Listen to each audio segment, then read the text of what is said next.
আজ 11 জানুয়ারি 2025। আমরা গাড়িতে করে বর্ধমান থেকে পুরী যাওয়ার জন্য বেরিয়ে পড়লাম। আমরা যাব NH-16 হয়ে বালাসোর। গাড়িতে বালাসোরের দূরত্ব 280 কিলোমিটার। আমরা পৌঁছে গেলাম কোলাঘাটের নিউ তারামা হোটেলে। সেখানে আমরা ব্রেকফাস্ট করলাম।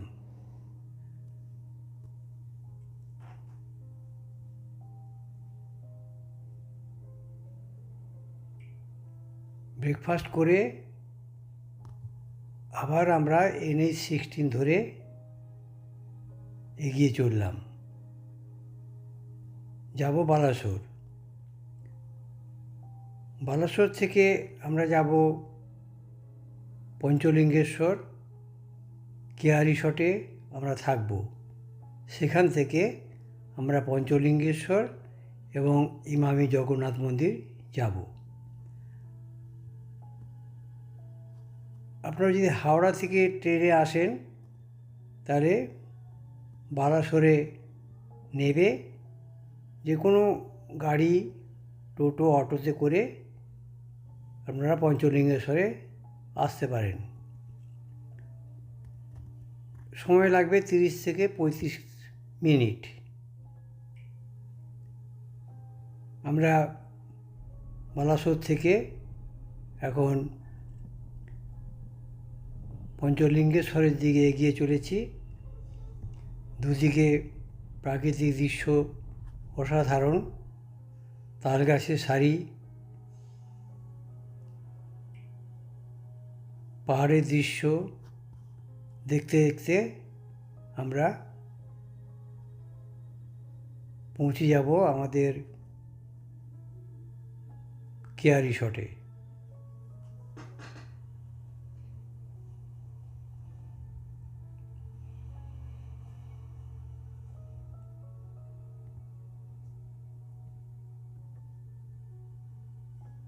রাস্তার দুদিকে ধান ক্ষেত, তাল গাছের সারি, পাহাড়, অসাধারণ প্রাকৃতিক দৃশ্য দেখতে আমরা পৌঁছে গেলাম আমাদের কেয়া রিসর্টে। কেয়া রিসর্ট আগে নাম ছিল পান্থনিবাস। এটা উড়িষ্যা গভর্নমেন্টের ট্যুরিস্ট লজ ছিল। এখন এটা পুরোপুরি প্রাইভেট ট্যুরিস্ট লজ হয়ে গেছে। আমরা রিসেপশনে গিয়ে চেক ইন করে আমরা আমাদের রুমে এলাম। রুমটা ভালোই, কারণ রুমের মধ্যে সব রকম রয়েছে। রুম থেকে জানলা দিয়ে বুদ্ধ মূর্তি দেখা যাচ্ছে বাগানে। রুমে যা যা থাকার সবই রয়েছে। বাথরুমটা মোটামুটি ভালো। রিসেপশনের কাছে একটা রূপো তৈরি গণেশ মূর্তি রয়েছে, দেখতে দারুণ সুন্দর। আমরা রুম থেকে বেরিয়ে রিসর্টের বাগানটা ঘুরতে বেরোলাম। বাগানে নানা রকম গাছ, ফুলের বাগান, বসার জায়গা, খুবই ভালো লাগবে।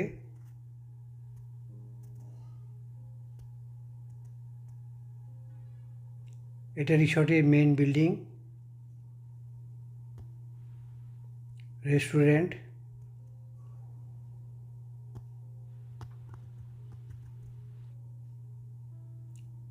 এই রিসর্টে দুটো ট্রি হাউস কটেজ রয়েছে। কটেজগুলোর ভাড়া মেন বিল্ডিংয়ের রুমের থেকে বেশি।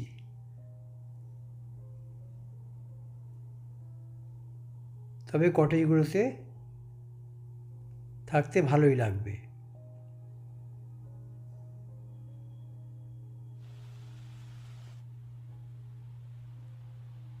আমরা বাগানে বেশ কিছুক্ষণ সময় কাটিয়ে দুপুরে লাঞ্চ করে আমরা যাব বালাসোরের বালাগোপালপুরে অবস্থিত ইমামি জগন্নাথ মন্দির দেখতে।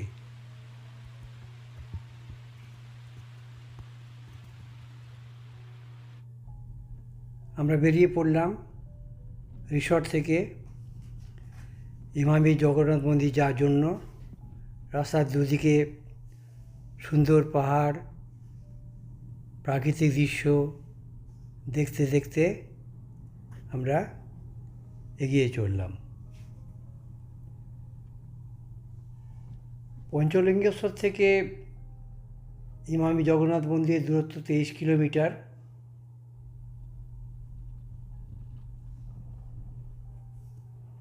আমরা পৌঁছে গেলাম ইমামি জগন্নাথ মন্দিরে।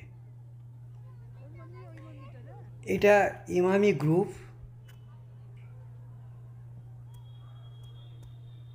বালাসোরের বালাগোপালপুরে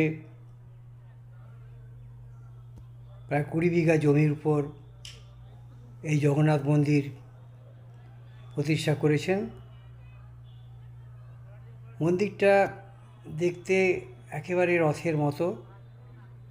রথের দুদিকে দুটো করে ঘোড়া, মোট 4টে ঘোড়া রয়েছে, আর রয়েছে 8টা করে, মোট 16টা চাকা। চাকাগুলো দেখতে একেবারে কোণারকের সূর্য মন্দিরের রথের চাকার মতো। প্রত্যেকটা চাকাতে 8টা করে দণ্ড রয়েছে। মন্দিরে রয়েছে জগন্নাথ, বলরাম, সুভদ্রার মূর্তি। এই ইমামি জগন্নাথ মন্দিরটাকে পুরীর দ্বিতীয় জগন্নাথ মন্দির বলা হয়। খুবই সুন্দর লাগবে দেখতে। এই জগন্নাথ মন্দিরে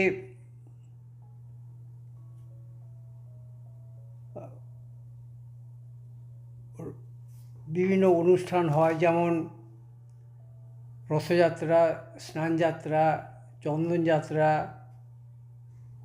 এবং জন্মাষ্টমী।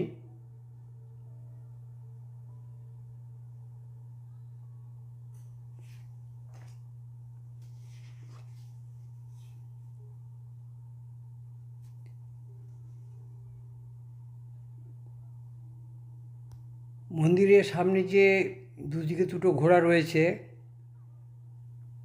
দেখলে মনে হবে এই ঘোড়াগুলো রথটাকে টেনে নিয়ে চলেছে এবং রথের উপর মন্দির প্রতিষ্ঠিত।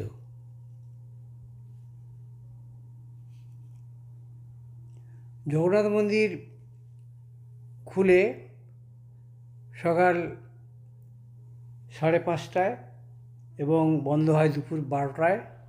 আবার খুলে বিকেল 4টে এবং বন্ধ হয় রাত 8টায়।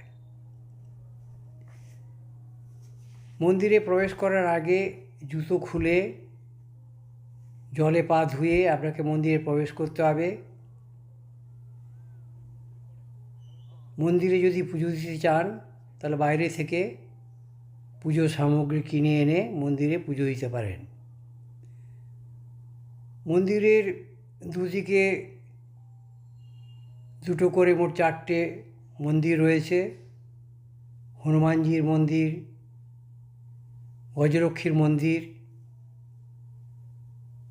কাশী বিশ্বনাথের মন্দির এবং বিমলা দেবীর মন্দির, আর রয়েছে গণেশজিউর মন্দির।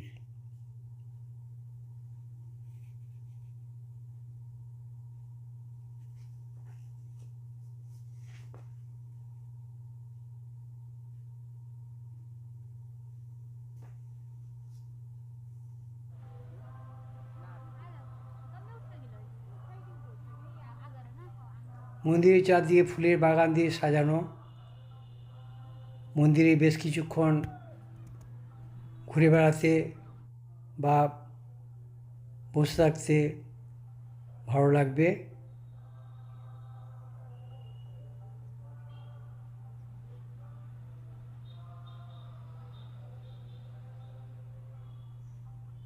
মন্দিরের দেওয়ালে কোণার্কের সূর্য মন্দিরের মতো নানা চিত্র ভাস্কর্য করা রয়েছে।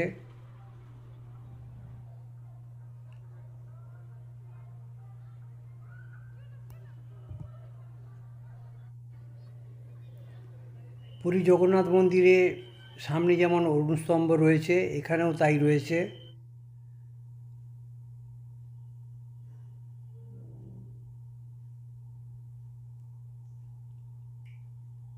এখানে প্রদীপ জ্বালানো হয় সন্ধেবেলায়, বা অন্য সময়ও হয়।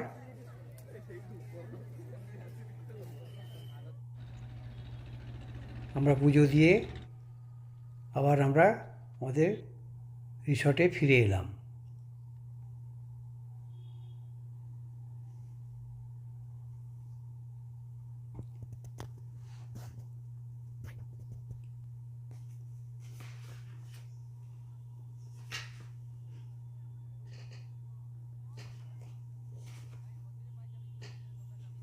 আমরা পরদিন সকালে বেরিয়ে পড়লাম পঞ্চলিঙ্গেশ্বরে যাওয়ার জন্য। রিসর্ট থেকে হাঁটা পথে 2-3 মিনিট সময় লাগবে।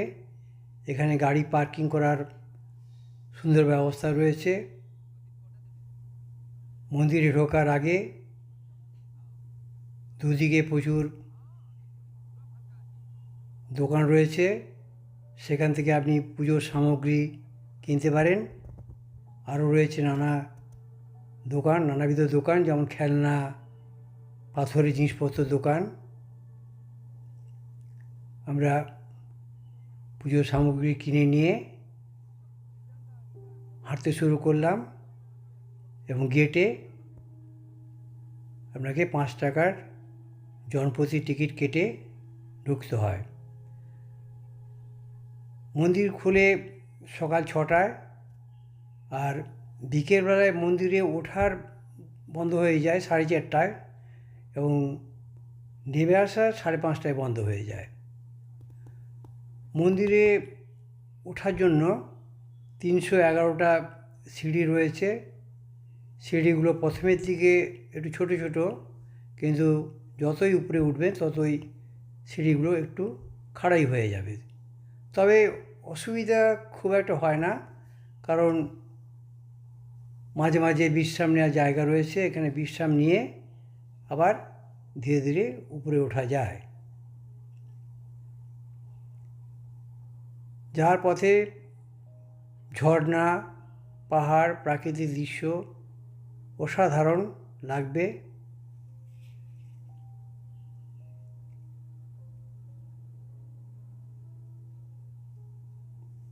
পঞ্চলিঙ্গেশ্বর নীলগিরি পাহাড়ের উপর দেবগিরি পাহাড়ে অবস্থিত।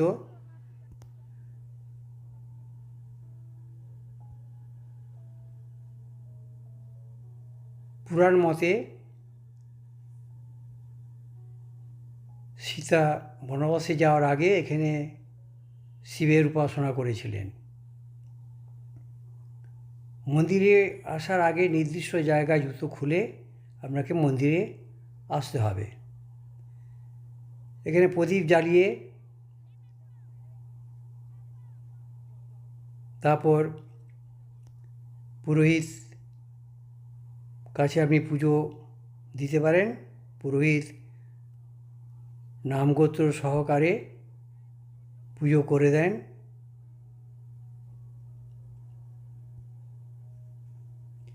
এই পঞ্চলিঙ্গ কিন্তু আপনি চোখে দেখতে পাবেন না, কারণ এই পঞ্চলিঙ্গ অবিরাম বয়ে চলা ঝর্ণা জলে নিমজ্জিত। আপনাকে দেখতে হলে জলে নেবে হাত দিয়ে স্পর্শ করে অনুভব করতে হবে। আমরা মন্দিরে পুজো দিয়ে ধীরে ধীরে নিচে নেমে এলাম। দুদিকে দোকানপত্র পেরিয়ে আবার আমরা আমাদের রিসর্টে পৌঁছে গেলাম। আশা করি ভিডিওটা ভালো লেগেছে। কমেন্ট করবেন।